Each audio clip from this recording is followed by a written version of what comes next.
সিরাত বানাতে ফরজ করে দিলেন, যে কথা আমার আল্লাহ কোরআনের মধ্যে কত চমৎকার করে বলেছেন, ওয়ামা আতাকুমুর রাসূলু ফাখুযুহু ওয়ামা নাহাকুম আনহু ফান্তাহু। আর রাসূল বলেন আল্লাহু আকবার, আর রাসূল বলেন আল্লাহু আকবার। সূরা হাশর 27 নম্বর পারার 8 নম্বর পৃষ্ঠার 6 নম্বর লাইন 7 নম্বর আয়াতে কারিমা। তাফসীর ইবনে কাসির, তাফসীরে কাবীর, তাফসীরে কুরতুবী, তাফসীরে মুনির, তাফসীরে মারিফুল কোরআন, তাফসীরে খাজিন, তাফসীরে তাবারি, তাফসীরে ফি জিলালিল কোরআন, তাফসীরে তাফহিমুল কোরআন, এই আয়াতের উপর ভিত্তি করে 1 নয় 2 নয় অন্তত 10টা তাফসীর গ্রন্থ আমি দেখেছি। এই আয়াতের ভেতরে আল্লাহ তাআলা এত পরিমাণ কথা বলেছেন। এই আয়াতকে সামনে রেখে যদি আলোচনা শুরু করা হয়, আলোচনা চলতে চলতে দিনের পর দিন চলে যাবে, মাসের পরে মাস চলে যাবে, তারপর আলোচনা শেষ হবে না।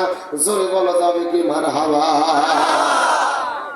আবার আল্লাহ তাআলা এর মধ্যে কত চমৎকার করে বলেন, এ পৃথিবীর মানুষেরা গভীর মনোযোগ লক্ষ্য করো, যদি তোমরা দুনিয়ার মধ্যে শান্তি পেতে চাও আর আখিরাতের মধ্যে যদি তোমরা মুক্তি পেতে চাও, হে মুসলমানেরা গভীর মনোযোগ লক্ষ্য করো। এই পুরো জীবনের ভেতরে এই জগৎ আর পরজগতের মধ্যে যদি তোমরা মুক্তি পেতে চাও, লক্ষ্য করো, ওয়ামা আতাকুমুর রাসূলু ফাখুযু, নবী যেটা করেছে, যেটা করতে বলেছে সেটা তোমরা করো, ওয়ামা নাহাকুম আনহু ফান্তাহু, নবী যেটা করে নাই, যেটা করতে নিষেধ করেছেন সেটা থেকে তোমরা দূরে থাকো। তার মানে বোঝা গেল আমার নবীজি পুরো জীবনের ভেতরে যা যা করেছে আমাদেরকেও তাই তাই করা লাগবে। আর নবী যেটা করে নাই আমাদের সেটা করা যাবে না। চিৎকার করে বলেন তো দেখি, হুকুম কার? আরো জোরে বলেন।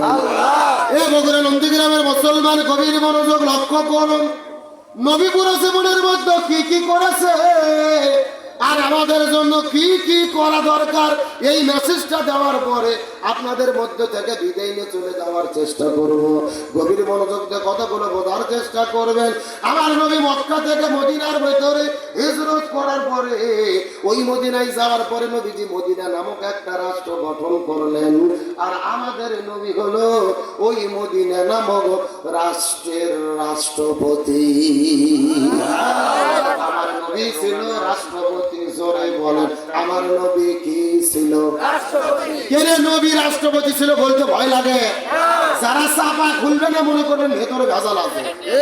আমার নবী ছিল রাষ্ট্রপতি। জোরে বলেন, আমার নবী কি ছিল? আরো জোরে। তাহলে এখন আমি আপনাদের জিজ্ঞাসা করি, বগুড়া নন্দীগ্রামের মুসলমান চিন্তা ভাবনা করে কথার উত্তর দেন তো দেখি। আমার নবী যদি রাষ্ট্রপতি থেকে থাকে, তাহলে আমাদেরকে, এই আলেমদেরকে, হুজুরদেরকে আগামীতে রাষ্ট্রপতি হওয়ার দরকার আছে না নাই? এই ওয়াজ করলে বিপদ। এই ওয়াজ করলে কি? আমরা যদি ওয়াজ করি খাওয়ার পরে মিষ্টি খাওয়া সুন্নাত, তাহলে সবাই বলে সুবহানাল্লাহ সুবহানাল্লাহ, তার মানে আরো খাবার চাই। কিন্তু যখনই বলি আমরা জেলের মধ্যে যাওয়া সুন্নাত, আমার নবী 3.5 বছর ধরে সেই আবু তালিব নামক জেলের মধ্যে আটকা ছিল। ওই নবীর তরিকায় জেলের মধ্যে যাওয়া সুন্নাত। আমার নবী যে তাফের ময়দানে রক্ত ঝরিয়েছে, নবীর তরিকায় রক্ত ঝরানো সুন্নাত। আমার নবী উহুদের ময়দানে দন্দান মোবারক শহীদ করেছে, প্রয়োজনে নবীর তরিকায় দাঁত ভাঙা সুন্নাত। ওই নবীর তরিকায় রাষ্ট্র পরিচালনা সুন্নাত। তখনই কিছু লোক লাভ দিয়ে উঠে বলে যে রুহুল আমিন যুক্তিবাদী, মনে হয় রাজনীতি করে। এই কথা বলেন, কথা বলেন। এদের কাছে নামাজ রোজা হজ যাকাত রাজনীতি মনে হয় না। জিকির তাসবিহ আর দোয়া দরুদ রাজনীতি মনে হয় না। রাসূলের তরিকায় জেলে যাওয়া, দাঁত ভাঙা, রাষ্ট্র পরিচালনা করা রাজনীতি মনে হয়। এরা কপাল পোড়া। আমার নবীজি সিরাতকে তারা বুঝতে পারে না। আজকে হুজুরদের তারা ভাগ করে দিয়েছে, আলেমদেরকে একবারে ভাগ করে দিয়েছে যে হুজুরদের দায়িত্ব শুধু মসজিদে নামাজ পড়াবে, মাদ্রাসায় বোখারি পড়াবে, আর পীরের খানকার যে জিকির করবে, এর বাইরে কোনো দায়িত্ব নেই। আমরা হুজুরেরা মসজিদ মাদ্রাসা খানকা ভাগ করে নিয়ে বসে আছি, আর জালেমেরা পুরো জমিন দখল করছে। এই কথা বল না, কত সোজা নয়। আল্লাহ তাআলা মানুষ সৃষ্টি করার আগে সর্বপ্রথম বলেছিলেন, ওয়াইজ ক্বালা রাব্বুকা লিল মালাইকাতি ইন্নী জাইলুম ফিল আরদি খলিফা, আল্লাহ কিন্তু বলেনি ফিল মসজিদে খলিফা, আমি মসজিদে খলিফা পাঠাবো, ফিল মাদ্রাসায়ে খলিফা, আমি মাদ্রাসাতে খলিফা পাঠাবো, ফি খানকায়ে খলিফা, আমি খানকাতে খলিফা পাঠাবো। আল্লাহ তা না বলে বলেছে ফিল আরদি খলিফা, আমি জমিনে খলিফা পাঠাবো। তার মানে বোঝা গেল আলেমদের দায়িত্ব শুধু মসজিদ মাদ্রাসা খানকা পরিচালনা নয়, আলেমদের দায়িত্ব পুরো জমিনের নেতৃত্ব দেওয়া। আমরা আমাদের সৃষ্টির উদ্দেশ্যই ভুলে গেছি। এখানে কিসের গল্প হয় না, শুরুত শুরুত করে কথা বলে এরা কারা? এই পেছন থেকে হেঁটে দাও তো লোকজন কয়নি। গভীর মনোযোগ লক্ষ্য করে বোঝার চেষ্টা করেন। তাহলে রসুলের সিরাতের শিক্ষা হলো আলেমেরা কি শুধু মসজিদে নামাজ পড়াবে নাকি জমিনের নেতৃত্ব দেবে? এই পুরো জমিনে আলেমেরা নেতৃত্ব দিক আমরা কি চাই? স্বাধীনতার 54 বছর পার হয়ে গেছে, এক দল ক্ষমতায় এসেছে আর এক দল বিদায় নিয়ে চলে গেছে, কেউ শান্তি দিতে পারেনি। আমাদের ঘোষণা করতে হবে এই বাংলাদেশে সব দল দেখা শেষ, আগামীতে আলেমদের নেতৃত্বে কোরআনের বাংলাদেশ। কোরআনের বাংলাদেশ আমরা কি দেখতে চাই? কারা কারা চাই? দুটো হাত আল্লাহকে তুলে দেখা।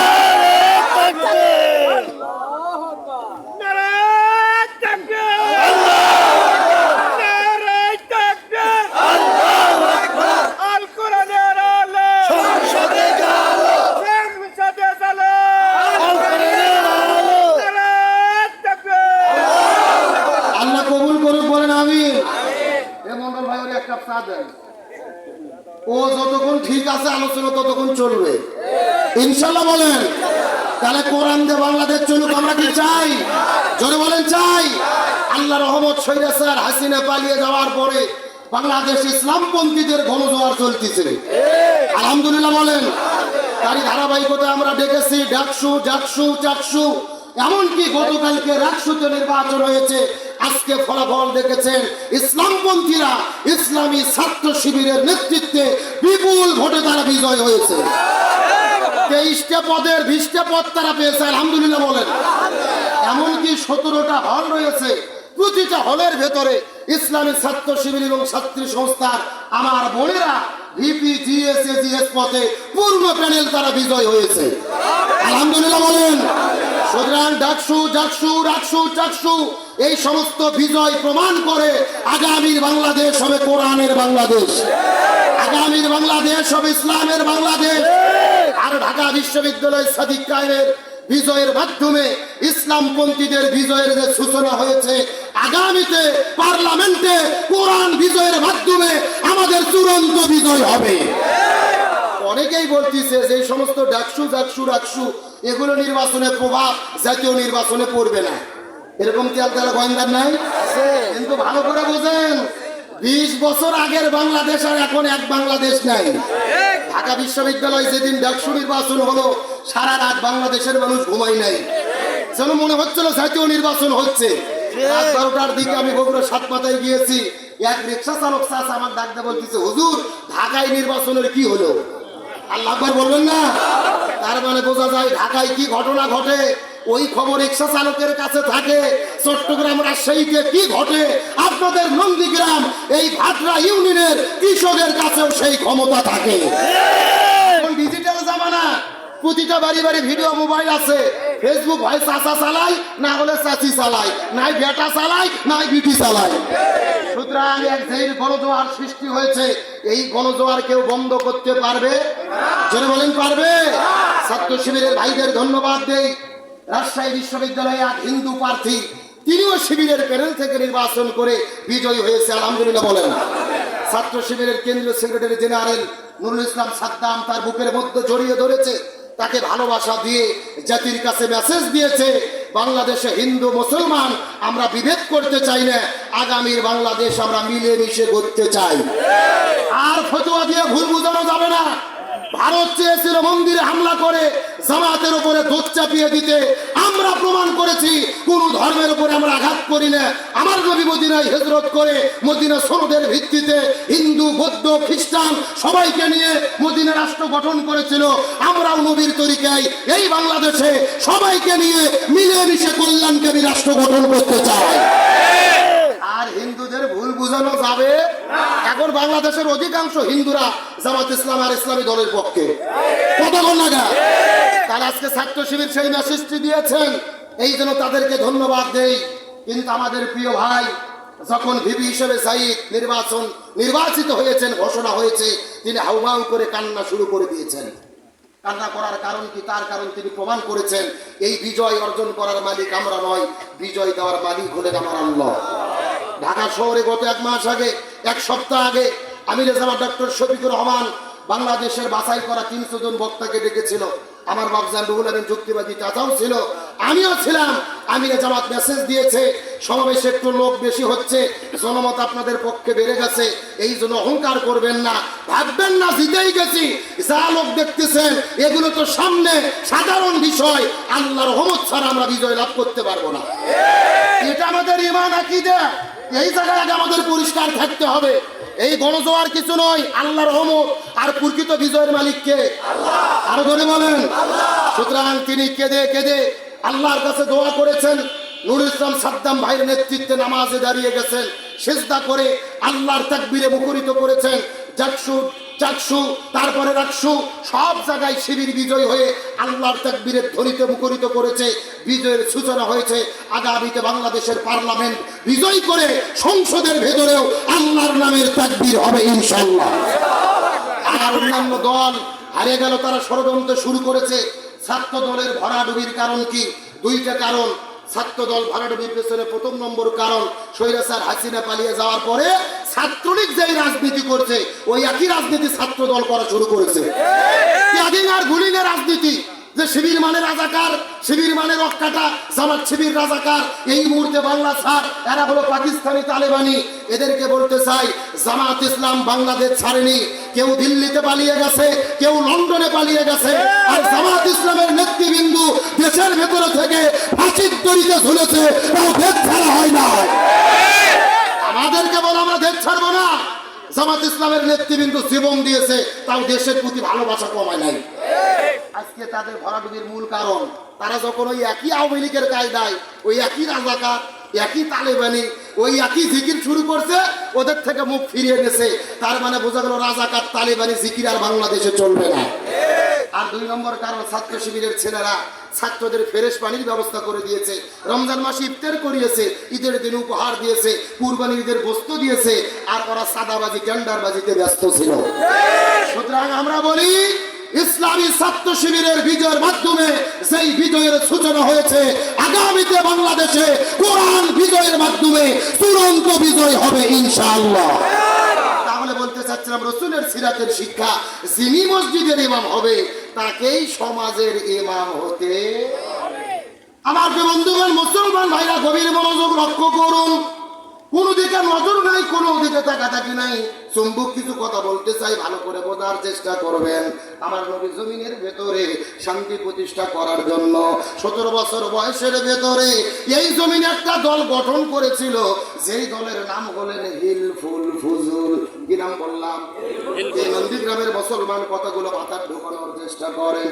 নবী 17 বছর বয়সে হিলফুল ফুজুল নামক দল গঠন করার পরে 17 বছর থেকে শুরু করে 40 বছর পর্যন্ত 23 বছর ধরে নবীজি জমিনের মধ্যে চেষ্টা করলো শান্তি কায়েমের জন্য। কিন্তু দুর্ভাগ্যজনক ব্যাপার হলো, 23 বছর ধরে চেষ্টা করার পরেও আমাদের নবীজি শান্তি কায়েম করতে পারলো। এ বগুড়ার মুসলমান গভীর মনোযোগ। নবীজি 23 বছর ধরে চেষ্টা করেছে, কিন্তু জমিনের ভেতরে শান্তি কায়েম করতে পারলো না। কিন্তু নবীজির বয়স যখন 40 বছর হয়ে গেল, আল্লাহ নবীজির উপরে কোরআন নাজিল করলেন। আমার নবী যখন কোরআনের দাওয়াত দেওয়া জমিনে শুরু করে দিল, এই কোরআন জমিনে বাস্তবায়ন হয়ে গেল, কোরআনের রাষ্ট্র কায়েম হলো, তখন জমিনে শান্তি প্রতিষ্ঠা হয়ে গেল। নবীজির জীবনটাকে দুই ভাগে ভাগ করার চেষ্টা করেন। নবুয়ত পাওয়ার আগের 23 বছর আর নবুয়ত পাওয়ার পরে 23 বছর। 17 থেকে শুরু করে 40 পর্যন্ত 23, আবার 40 থেকে শুরু করে 63 বছর পর্যন্ত 23। আগের 23 বছর নবী চেষ্টা করলো, তার দলের দ্বারা এই জমিনে শান্তি কায়েম করতে পারলো না। পরের 23 বছরে নবীজি কেন শান্তি কায়েম করতে পারলো? এর পেছনে কারণ হলো, আগের 23 বছরের ভেতরে নবীজির কাছে দল ছিল, কিন্তু নবীজির দলের সংবিধান আল্লাহর কোরআন ছিল না। কথা কি বোঝা যায়? এ ভালো করে বোঝেন, আপনার আমার মতো 2 টাকার ছুটকে ফাটকে হুজুর না, এলাকার তেল তেলা ভয়ান্দার নেতা না, স্বয়ং বিশ্বনবী 23 বছর ধরে তার দলের দ্বারা শান্তি কায়েমের চেষ্টা করেছে, শান্তি কায়েম করতে পারেনি। তার কারণ তখন নবীর দল ছিল, কিন্তু আল্লাহর কোরআনের সংবিধান, তার কারণ কোরআন তখন নাজিলই হয়নি। আমার কথা কি বুঝাচ্ছেন? কিন্তু 40 বছরে যখন কোরআন নাজিল হলো, নবী কোরআনের দাওয়াত দিল, কোরআন দিয়ে রাষ্ট্র চললো, জমিনে শান্তি কায়েম হয়ে গেল। এখান থেকে রাসূলের সিরাতের শিক্ষা হলো, এই বাংলাদেশে যত রাজনৈতিক দল আছে শান্তি শান্তির জিকির করতেছে যে আমরা ক্ষমতায় গেলে চাঁদাবাজি বন্ধ হবে, টেন্ডারবাজি বন্ধ হবে, শান্তি কায়েম করব। যতগুলো দল জিকির করতেছে ওই দলের দ্বারা এই জমিনে শান্তি কায়েম হবে না, যেই দল আল্লাহর কোরআনের সংবিধান দিয়ে পরিচালিত হয় না। কথা কি ক্লিয়ার না ভেজাল আছে? আরে ভাই, যেই দল নিজেরাই কোরআন দিয়ে চলে না, ওদের নিজেদের মধ্যে তো মারামারি করে 1 বছরে 110 জন কুপকার। কথা বলে না, তাহলে যেই দলের কাছে নিজের দলের কর্মী নিরাপদ না, ওদের কাছে কি জনগণ নিরাপদ হতে পারে? দেশ নিরাপদ হতে পারে? সুতরাং গভীর মনোযোগ লক্ষ্য করে বোঝার চেষ্টা করেন। আল্লাহর কোরআন বলেছেন, ওয়াতাসিমু বিহাবলিল্লাহি জামিয়াও ওয়ালা তাফাররাকু, তোমরা যদি মুসলমান হও এই জমিনে দ্বীন কায়েমের আন্দোলন করো, আল্লাহর ঐক্যবদ্ধভাবে আঁকড়ে ধরো। আল্লাহর কোরআন বলেছেন, ওয়ালতাকুম মিনকুম উম্মাতুন ইয়াদউনা ইলাল খায়র ইয়ামুরুনা বিল মারুফ ওয়া ইয়ানহাউনা আনিল মুনকার, তোমাদের মধ্যে অবশ্যই একটা দল থাকবে যারা ভালো কাজের আদেশ করবে, অন্যায় কাজে বাধা দেবে। আল্লাহর কোরআন বলেছেন, আল্লাযীনা ইম্মাক্কান্না ফিল আরদি আকামুস সালাহ ওয়া আতাউজ যাকাত ওয়া আমারু বিল মারুফ ওয়া নাহাউ আনিল মুনকার। কোন মুসলমান দল যদি ক্ষমতায় যায় 4টে কর্মসূচি বাস্তবায়ন করবে। 1 নম্বর নামাজ বাধ্যতামূলক করবে, 2 নম্বর যাকাত ভিত্তিক অর্থনীতি কায়েম করবে, 3 নম্বর ভালো কাজ চালু করবে, 4 নম্বর মন্দ কাজ বন্ধ করবে। সুতরাং আগামী নির্বাচনে ক্ষমতায় যাওয়ার পরে এই 4 কর্মসূচি বাস্তবায়নের জন্য যারা ঘোষণা দেবে, ইমানদার মুসলমান হিসেবে তাদের পক্ষেই আমাদের থাকতে হবে। বক্তব্য কি আব্দুল সালাম যুক্তিবাদী না আল্লাহ? আরো জোরে বলেন। তার কারণ আমরা যদি দল করি, কিসের দল করব? রাজনীতি করি, কিসের রাজনীতি করব? তার কারণ আল্লাহর কোরআন বলেছেন, ওয়ামাইয়াবতাগি ওয়াইরাল ইসলামি দীনান ফালা ইউকবালা মিনহু ওয়া হুয়া ফিল আখিরাতি মিনাল খাসিরিন। ইসলাম বাদ দিয়ে যদি কেউ ব্যবসা করে, ওই ব্যবসা আল্লাহর দরবারে কবুল হবে না। ইসলাম বাদ দিয়ে যদি কেউ বিয়ে করে, ওই বিয়ে আল্লাহর দরবারে কবুল হবে না। ইসলাম আর কোরআন বাদ দিয়ে যদি কেউ রাজনীতি করে, ওই রাজনীতিও আল্লাহর দরবারে কবুল হবে না। বক্তব্য কার? তাহলে দল করাই লাগলে কিসের দল করব? রাজনীতি করা লাগলে কিসের রাজনীতি? কিন্তু যারা বলে কোরআনের সাথে রাজনীতির কোনো সম্পর্ক নাই, সেই রাজনীতি করা যাবে। যারা বলে আমরা শরিয়া আইনে বিশ্বাস করি না, শরিয়া মানে কি? কোরআনের আইন, হাদিসের আইন। কোরআন হাদিসের আইন যারা মানে না, এদের তো ইমানই নাই। এই কথা বলে না কেন? আজকে বাংলাদেশের অনেক বড় বড় মুফতি, মুহাদ্দিস, ফকিহ, আলেম নাম দিয়ে আমাদের বিরুদ্ধে ফতোয়াবাজি করে যে জামাত ইসলামের আকীদা খারাপ, ভালো, আমাদের আকীদা খারাপ। আপনারা আবার তলে তলে যার মার্কা নিয়ে নির্বাচন করতে চাচ্ছেন, ওরা তো শরিয়া আইনি বিশ্বাস করে না। কথা কোন না? জোনায়েত আল হাবিব একটা বক্তা আছে, লাঠি ধরে ধরে বক্তৃতা দিত। আমরা তো হাসিনের আমলে ভাবতাম যে মালি একটা, কিন্তু ও তলে তলে লাইন করে ইসলামী দলের মধ্যে ফাটল তৈরি করে গত 1 সপ্তাহ আগে বলেছে যে আগামীতে আমরা নির্বাচনে রুমিন ফারহানার আসনে ধানের শীষকে নির্বাচন করতে চাই। করেন ভালো, কিন্তু আপনার কাছে আমার প্রশ্ন, জামাতের সাথে যখন মিলতে বলা হয় তখন বলেন আকীদা খারাপ। এখন কার কাছে গেছেন? ওদের তো ঈমানও নাই, আকীদাও নাই। এ কথা বল না। যারা বলে কোরআনের সাথে রাজনীতির সম্পর্ক নাই, ঈমান থাকে? শরিয়া আইনে বিশ্বাস করি না, আকীদা থাকে? ও, ওখানে তোমার ঈমান আকীদার প্রশ্ন ওঠে না।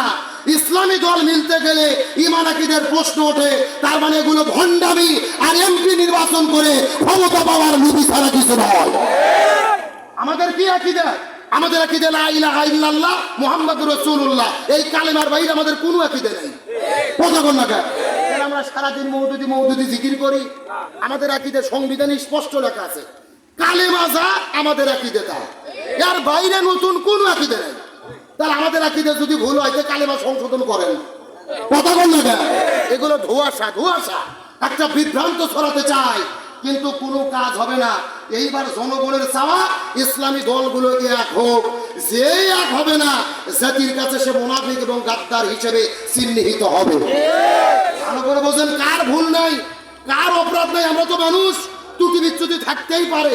আপনাদের প্রশ্ন করি, এক গ্লাস দুধের মধ্যে যদি মশা মাছি পড়ে, আপনারা কি দুধ ফেলে দেন? না মশা মাছি ফেলে দিয়ে দুধ খান? তাহলে মনে করেন বাংলাদেশের প্রতিটা ইসলামী দল হলো দুধের গিলাস। সবার ভেতরে ছোট ছোট বড় কিছু ছোটখাটো ত্রুটি বিচ্যুতি থাকতেই পারে। যেরকম মশা মাছি ফেলে দিয়ে দুধ খান, একই রকম ভাবে ছোটখাটো ভুলগুলো ভুলে গিয়ে বাংলাদেশে দিন কায়েমের জন্য বৃহৎ ছাত্রে আমাদের একতাবদ্ধ হতে হবে। কিন্তু আপনারা মশা মাছি দেখে দুধের গিলাস বাদ দিয়ে মদের বোতল নিয়ে দৌড়ি করতেছে। এগুলো জনগণকে আর ভুল বোঝানো যাবে না। ইসলামপন্থীদের বিজয় হবেই হবে ইনশাআল্লাহ। আজকে জুলাই সনদ স্বাক্ষরিত হয়েছে সংসদ ভবনে, আপনারা কি দেখেছেন? সবাই ওখানে সাইন করলো, স্বাক্ষর করলো। তবে আমার মনে একটা কষ্ট, যেই ছাত্র জনতার লড়াই সংগ্রামের মাধ্যমে আমরা স্বাধীনতা পেলাম, ওই আহত যোদ্ধারা, জুলাই যোদ্ধারা ওখানে যেতে চেয়েছে তাদের দাবি নিয়ে, পুলিশ তাদেরকে পিটাইয়া, বিশেষ করে আতিক নামে আমার এক ভাইকে, তার হাতের মধ্যে একটা হাত কেটে দেওয়া হয়েছে, সেখানে একটা কৃত্রিম হাত তৈরি করে লাগানো হয়েছিল, ওই হাতকেও পিটাইয়া ভেঙে দিয়েছে ওই স্বৈরাচার হাসিনের নিয়োগকৃত পুলিশ। আমি ডক্টর ইউনূসকে বলতে চাই, আপনি ক্ষমতায় বসেছেন এই ছাত্র জনতার রক্তের উপরে, অথচ ওই জুলাই যোদ্ধাদের গায়ে যারা হামলা করেছে, আঘাত করেছে, এদের তদন্ত করে বিচারের আওতায় আনতে হবে। আজকে যাদের রক্তের উপরে আপনাদের ক্ষমতা, যাদের রক্তের উপরে আপনাদের পাওয়ার, আজকে তাদেরকে লাঞ্ছিত করতেছেন, তাহলে নির্বাচনের পরে যারা ক্ষমতায় আসবে তারা আরো কি ব্যবহার করবে? আজকে কিন্তু সেটা প্রমাণ হলো। তার মানে বোঝা গেল, জুলাই সনদের আইনি ভিত্তি না দিলে এই জুলাই যুদ্ধগুলো আরো বিপদে পড়বে। যেরকম 15ই আগস্টে বঙ্গবন্ধুকে যারা হামলা করেছিল, দেশ নতুন করে মুক্ত করেছিল, তারা পরে বিপদে পড়েছিল। আজকে জুলাই সনদ যদি সংবিধানে সন্নিবেশিত করে আইনি ভিত্তি দেওয়া না হয়, জুলাই যোদ্ধারা আবার পরবর্তীতে বিপদে পড়বে। এই জন্য আমরা বলেছি, ইসলামী দলগুলো বলেছে, জামাত ইসলাম বলেছে, আইনি ভিত্তি দিতে হবে, সরকারিভাবে গেজেট প্রকাশ করতে হবে।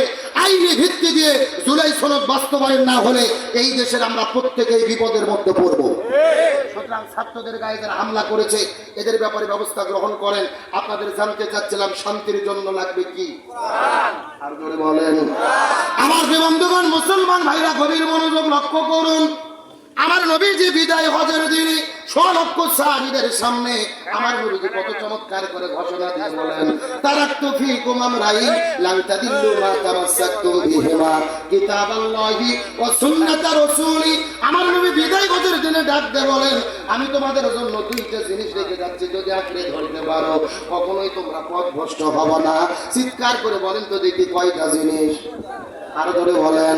1 নম্বর কিতাব আল্লাহ, আল্লাহর কিতাব কোরআন, আর 2 নম্বর সুন্নাত রাসূলি, রাসূলের সুন্নাতুল হাদিস। তার মানে বোঝা গেল, কোরআন সুন্নাহ ছাড়া শান্তি আসতে পারে না। এই জন্য আমার আল্লাহ তাআলা কত চমৎকার করে বলেন, ওমান আরাদা আন যিকরি ফা ইন্না লাহু মাঈশাতান দাকা ওয়া নাহশুরুহু ইয়াওমাল কিয়ামাতি আ'মা। সূরা তাহা 16 নম্বর পারা 19 নম্বর পৃষ্ঠা 13 নম্বর লাইন 124 নম্বর আয়াতে কারিমা। তাফসীরে কাসিরের মধ্য থেকে বলতেছে, আমি কাসির রহমাতুল্লাহ আলাইহি আর তাফসীরের মধ্যে বর্ণনা করে বলেন, এই পৃথিবীর মানুষরা ভালো করে বোঝার চেষ্টা করো, এই দুনিয়ার ভেতরে ব্যক্তি, পরিবার, সমাজ, রাষ্ট্রের ভেতরে সেই ব্যক্তিগুলো কোরআন মেনে চলবে না আর শান্তির জিকির করতে থাকবে, এদের জীবনে আমি আল্লাহ তাআলা কোনো শান্তি রাখবো না, বরং মাঈশাতান দাকা, তাদের জীবনটা শান্তিতে করে দেব। আর দুনিয়ায় যারা কোরআন মেনে চলবে না, এই ব্যক্তিগুলোকে কানা করে বন্ধ করে হাসরের ময়দানে উত্তোলন করা হবে। সরে বলেন নাউযুবিল্লাহ। যারা কোরআন মেনে চলবে না,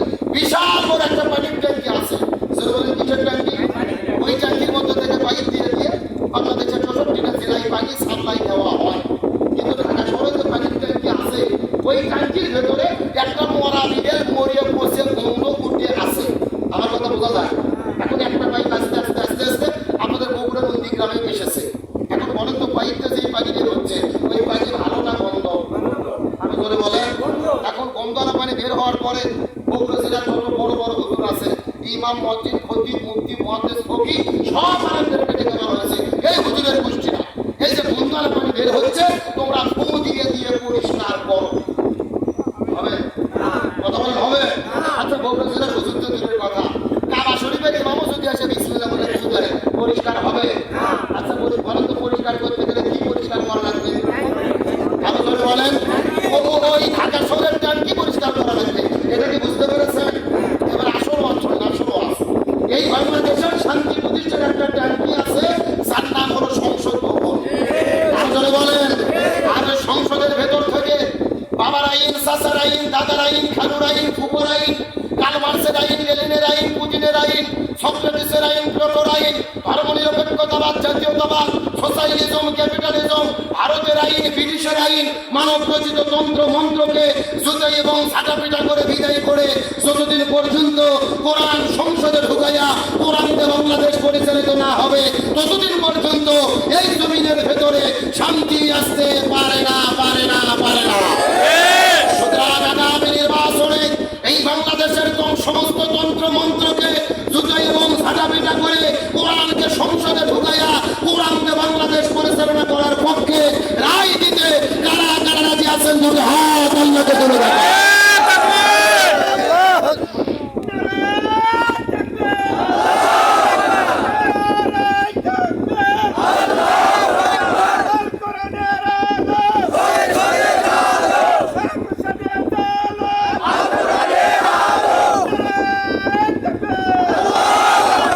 একেবারে সোজা কথা, জমিদার আইন চলবে তার, ধরে বলেন জমিদার আল্লাহর জমিন আল্লাহর আইন কায়েম করা ছাড়া শান্তি আসতে পারে। আগামী নির্বাচনে কোরআনের পক্ষে আমাদের রায় থাকবে ইনশাআল্লাহ, আর রায় থাকবে ইনশাআল্লাহ। আমার অনেক হয়তো মনে মনে ভাবতেছে হুজুর আপনি অস্পষ্ট কথা আমার ভোটের কথা বললেন কেন? এরকম চিন্তা ভাবনার লোক নাই। আমার বাড়িতে যে কোরআন আছে ওই কোরআনের সূরা নিসার 85 নম্বর আয়াতে ভোটের কথা আছে। আপনাদের নন্দীগ্রাম কোরআনে, নন্দীগ্রামের কোরআনে নাও থাকতে পারে। হ্যাঁ? আছে আছে। আচ্ছা কি লেখা আছে আমি কি বলবো? আল্লাহর কোরআন বলেছেন বাইয়াশফা শাফাআতান হাসানাতান ইয়াকুল্লাহু নাসিবুম মিনহা। আপনি যে লোককে ভোট দেবেন ওই লোক ভোট পেয়ে ক্ষমতা যাওয়ার পরে যদি রাস্তাঘাট করে, জনগণের সুন্দর করে কল্যাণমূলক কাজ করে, মসজিদ মাদ্রাসা করে, ওই লোক ভালো কাজ করে যত সওয়াব পাবে আপনি ওই লোককে ভোট দেওয়ার কারণে সমপরিমাণ সওয়াব আল্লাহ আপনার আমলনামার মধ্যে রেখে দেবে। সুবহানাল্লাহ বলেন। পক্ষান্তরে আল্লাহ তাআলা বলেন আপনি যেই লোককে ভোট দেবেন ওই লোক ভোট পাইয়া যদি জনগণের চাল ডাল গম চুরি করে খায়, রাস্তার রড বালু সিমেন্ট চুরি করে খায়, ব্রিজের ভেতরে রডের বদলে মাছ ঢুকায়, দেশের টাকা চুরি করে বিদেশে নিয়ে যায়, আলেমদেরকে ছেলেবন্দি করে, ওই লোকটা ক্ষমতায় যাওয়ার পরে অন্যায় অপকর্ম করে যত গুনাহ হবে ওই গুনার একটা অংশ আপনাদের আমলনামার ভেতরে বিকাশ করে পাঠাইয়া দেওয়া হবে। কথা কি বোঝা যায়? তার মানে বোঝা গেল একটা ভোটের কারণে জান্নাত হতে পারে, আবার একটা ভোটের কারণে জাহান্নামও হতে। কিন্তু আমাদের দেশে একটা কথা আছে, আমার ভোট আমি দেবো, যাকে খুশি তাকে দেবে, এটা সম্পূর্ণ কোরআন বিরোধী বক্তব্য। কথা বলে না কেন? তার কারণ আমার ভোট আমি দেবো, যাকে খুশি তাকে দেব না। আমার ভোট আমি দেব দেখে শুনে সৎ যোগ্য ইনসাফপূর্ণ এমন ব্যক্তিকে ভোট দেবো যাকে ভোট দিলে এলাকার উন্নতি হবে, যাকে ভোট দিলে দেশের কল্যাণ হবে, যাকে ভোট দিলে কোরআন পার্লামেন্টে কায়েম হবে। আজকে আমরা এই সমস্ত বক্তব্য দিয়ে অনেকে আমার বিরোধিতা করে। আমার চাচার বলে আমি যুক্তিবাদী এই জন্য বলেছেন যে আমরা এই সমস্ত ওয়াজ করি, অনেকে বলেছে আমার জান্নাতের টিকিট বিক্রি করতেছে রে। এরকম লোক আছে না নাই? পরিষ্কার কথা, আমরা জান্নাতের টিকিট বিক্রি করি না, জান্নাতের টিকিট বিক্রি করছে আল্লাহ, আমরা শুধু পথ দেখে দেই। এই কথা মনে রাখা। আল্লাহর কোরআন বলেছেন ইন্নাল্লাহ আস্তারা মিনাল মুমিনিনা আনফুসাহুম ওয়া আমওয়ালাহুম বিআন্না লাহুমুল জান্নাহ। আল্লাহ বলতেছে আমি জান্নাত বিক্রি করে দিয়েছি সম্পদ আর জীবনের বিনিময়ে। যারা দ্বীন কায়েমের জন্য জীবন ব্যয় করবে, সম্পদ ব্যয় করবে, আল্লাহ তাদের জান্নাত বিক্রি করেছে। আমরা খালি টিকিট দিয়ে রাস্তা দেখে দিচ্ছি। কথা বল না। সুতরাং ওই সমস্ত ভুল কথায় কান দেওয়া যাবে, কোরআনের পক্ষেই আমাদের থাকতে হবে ইনশাআল্লাহ বলেন। আমার বন্ধুগণ মুসলমান ভাইরা গভীর মনোযোগ লক্ষ্য করুন। তাহলে আলোচনা শুরু করেছিলাম, মূল কথার দিকে ফিরে আসতে চাই। বলেন তো দেখি মুমিনের সিরাত আর একটু জোরে বলেন নবীজির সিরাত মানে আল্লাহ তাআলা কেন ফরজ করে দিলেন? আমি পুরো কোরআনটা গবেষণা করে দেখেছি। আল্লাহ তাআলা নবীজির সিরাত মানে ফরজ করে দিয়েছেন, এর পেছনে অনেকগুলো কারণ রয়েছে। তার মধ্যে প্রধানত কারণ হলো তিনটা।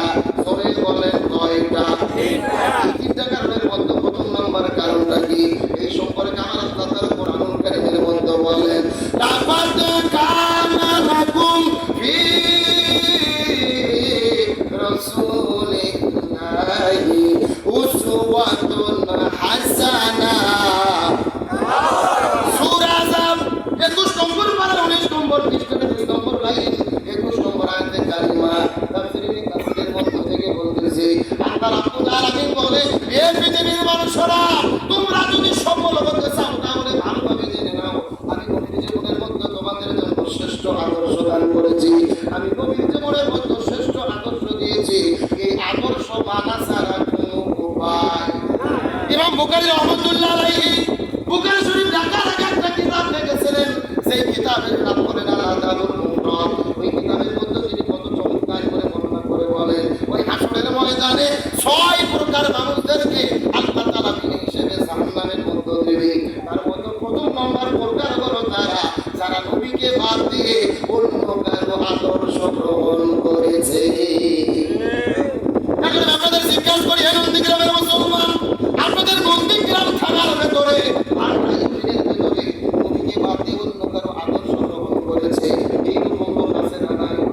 কেউ বা বাবার আদর্শ গ্রহণ করেছে, বাবাকে কি চেনা যায়? যায়? এরে বঙ্গবন্ধু ছিলেন না? কোন গাছ তাদের? কেউ বা বাবার আদর্শ গ্রহণ করেছে, কেউ বা স্বামীর আদর্শ গ্রহণ করেছে, কেউ বা ইরশাদ চাচার আদর্শ গ্রহণ করেছে, কেউ বা কালমার শ্রেণীর পুতিনের আদর্শ গ্রহণ করেছে।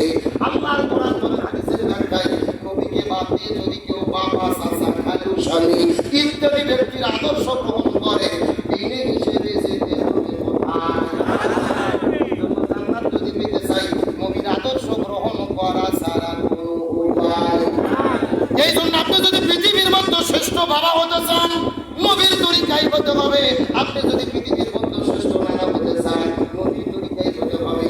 আপনি যদি পৃথিবীর মধ্যে শ্রেষ্ঠ ব্যবসায়ী হতে চান, নবীর তরিকায় হতে হবে। আবার যদি পৃথিবীর ভেতরে শ্রেষ্ঠ রাষ্ট্র পরিচালক হতে চান, সেটাও আপনাকে নবীর তরিকায় হতে হবে। কিন্তু আমাদের জন্য বড়ই দুর্ভাগ্য, আমরা নবীর তরিকায় বাবা হতে চাই, নবীর তরিকায় দাদা হতে চাই, নবীর তরিকায় নানা হতে চাই, কিন্তু নবীর তরিকায় রাষ্ট্রপ্রধান হতে চাই। এ নন্দীগ্রাম মুসলমান গভীর মনোযোগ লক্ষ্য করুন, কোনো দিকে নজর নাই, কোনো দিকে তাকাতাকি নাই। ওই নবীর আদর্শ গ্রহণ করা ছাড়া কোনো লাভ হবে না। তার কারণ ওই নবী থেকে আল্লাহ তাআলা দুনিয়ার ভেতরে নেতা করে প্রেরণ করেছেন। সরে বলেন কি করে? আমি আল্লাহ কোরআনের মধ্যে নবীকে নেতা করে ডাক দিয়েছেন, ইয়াসিন। রাইসুল মুফাসসিরিন হযরত আব্দুল্লাহ ইবনে আব্বাস, আব্দুল্লাহ ইবনে মাসউদ রাদিয়াল্লাহু তাআলা আনহুমা দুইজন মিলে আয়াতের কত চমৎকার করে ব্যাখ্যা করেন। ইশার শব্দটি হরফে নেতা, আর সিন মানে হলো সাইয়্যিদ। সাইয়্যিদ শব্দের অর্থ হলো নেতা। আমার আল্লাহকে নবীজি নেতা, আমার নবীজি আল্লাহ নেতা বলে ডাক দিয়েছেন। বলেন আল্লাহু আকবার। এই জায়গায় মুফাসসির কিরাম বর্ণনা করে বলেন, এই জায়গার মধ্যে সাইয়্যিদ অর্থ হলো 5টি। চিৎকার করে বলেন কয়টি? তার মধ্যে প্রথম নম্বর বলেন সাইয়্যিদুল বাশার। এই দুনিয়ার ভেতরে আল্লাহ তাআলা যত মানুষ সৃষ্টি করেছে, সবগুলো মানুষের নেতা বলেন আমাদের নবী। 2 নম্বর সাইয়্যিদুল আম্বিয়া। আল্লাহ দুনিয়ার ভেতরে যতগুলো নবী সৃষ্টি করেছে, প্রত্যেকটা নবীদের নেতা বলেন আমাদের নবী। 3 নম্বর সাইয়্যিদুল মুরসালিন। আল্লাহ যত রাসূল সৃষ্টি করেছে, সবগুলো রাসূলের নেতা বলেন আমাদের নবী। 4 নম্বর সাইয়্যিদুল কাউনাইন। আল্লাহ তাআলা দোজাহান সৃষ্টি করেছে, দোজাহানের নেতা হলো আমাদের নবী। আর 5 নম্বর হলো সাইয়্যিদুল আলামিন। আল্লাহ যত জগৎ সৃষ্টি করেছে, প্রত্যেকটা জগতের নেতা হলেন আমাদের নবী। আল্লাহু আকবার বলেন। আমাদের নবী সমস্ত মানুষের নেতা, সমস্ত নবীর নেতা, সমস্ত রাসূলের নেতা, তামাম জাহানের নেতা, সমস্ত জগতের নেতা। এখন প্রশ্ন করি, ওই নবীকে নেতা মানার দরকার আছে না নাই? আছে। এ নন্দীগ্রাম মুসলমান গভীর মনোযোগ লক্ষ্য করুন, এই বিষয়টি বোঝার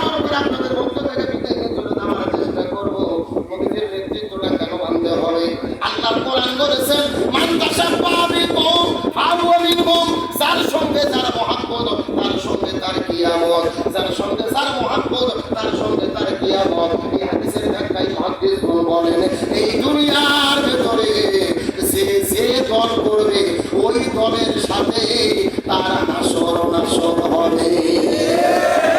এখন পর্যন্ত হাদিস বোঝেন নাই, এই দুনিয়ার মধ্যে যে দল করবে ওই দলের সাথে তার হাসর নাসর। তার মানে কত ছোট বছর আওয়ামী লীগ নামক যারা দল করেছে এদের হাসর নাসর হবে আওয়ামী লীগের সাথে। বিএনপি নামক দল করে এদের হাসর নাসর হবে বিএনপির সাথে। যারা সর্বময় পীরের মুড়ি হয়েছে এদের হাসর নাসর হবে সর্বময় পীরের সাথে। আর যারা জামাত ইসলাম নামক দল করে এদের হাসর নাসর হবে জামাত ইসলামের সাথে। আপনারা ঠিক বললেও ঠিক, না বললেও ঠিক। আপনারা বলবেন হুজুর দলিল দলিল আল্লাহর কোরআন সূরা বনী ইসরাঈল ৭১ নম্বর আয়াত কত চমৎকার করে আল্লাহ তাআলা বলেন, ইয়াউমা নাদউকুল্লা উনাসিন বিইমানিহিম। আল্লাহ তাআলা কোরআনের মধ্যে বলেন ওই হাসরের ময়দানে কোনো মানুষ কিন্তু একা থাকবে না, প্রত্যেকটা মানুষের সামনে থাকবে তার নেতা। এছাড়া বলেন সামনে থাকবে কে? এই আয়াতের তাফসীরটা ভালো করে বোঝার চেষ্টা করবেন। এই দুনিয়ার মধ্যে যারা এতদিন পর্যন্ত আওয়ামী লীগ নামক দল করেছে আসরের ময়দানে দেখা যাবে তাদের সামনে প্রথম দাঁড়িয়ে যাবে বঙ্গবন্ধু শেখ মুজিবুর রহমান, তারপরে দাঁড়িয়ে যাবে ১৬ বছরের প্রধানমন্ত্রী স্বৈরাচার কাঁঠাল রানী হাসিনা। আরো করে বলেন তারপরে অন্যান্য নেতা কর্মী। এই দেশে বিএনপি নামক দল যে ভাইয়েরা করে ওই আসরের ময়দানে দেখা যাবে তাদের সামনে প্রথম দাঁড়িয়ে যাবে শহীদ প্রেসিডেন্ট জিয়াউর রহমান, তারপরে বেগম খালেদা জিয়া, তারপরে তারেক মির্জা ফখরুল ইসলাম আলমগীর, অন্যান্য নেতা কর্মী।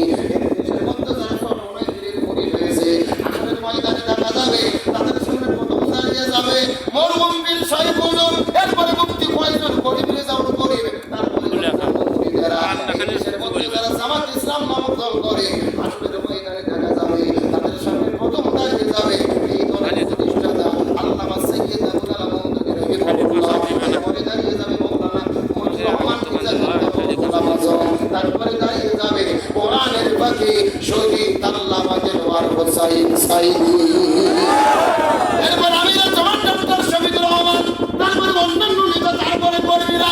তারপরে আয়াতের ব্যাখ্যা হলো এই দুনিয়ার মধ্যে যে দল করবে যে নেতার পেছনে করবে ওই নেতাকে আসরের ময়দানে সে সামনে পাবে।